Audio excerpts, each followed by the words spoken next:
Ouch. Lakad pa more. May payong ang aking little boss. Yan, naglakad lang tayo.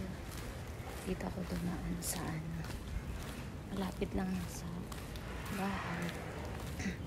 Happy Friday! Good morning! Ayan, busy pa ang aking morning. Kasi kailangan mag-drop off sa school. Tapos, sa tutor naman. Sa tutor. Kadat ng bahay. Ang bahay.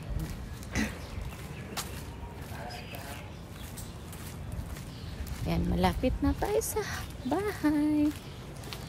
Lakas pala ng ulan kagabi.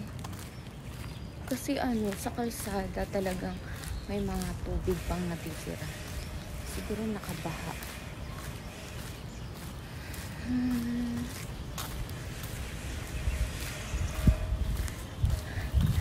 Huwag nyo nang pansinin yung hair ko.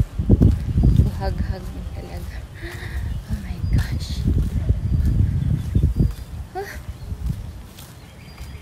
Good morning, guys. Busy life muna tayo kasi mami tayo. Need natin mag-drop off sa school ang aking estudyante. Bye-bye. Love, love, love.